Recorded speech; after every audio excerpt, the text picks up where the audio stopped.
It's a colorful and magical Letterland. There lived all the 26 letters of English alphabet.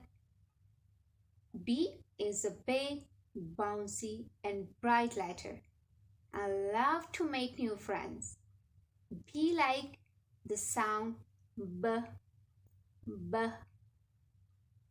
One sunny morning, when letter B was playing with its little brother, they met a beautiful butterfly who had a blue balloon and a buzzing bee who was reading a book.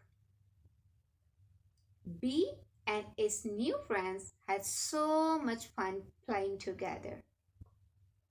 As the day went on, B heard a loud noise coming from the jungle.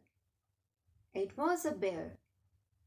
At first, everyone was scared, but then B realized the bear needed B's help.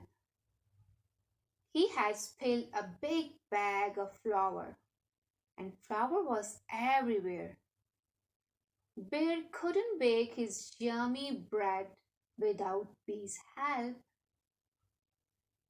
B rushed in and used his big belly to scoop up all the flour and save the day.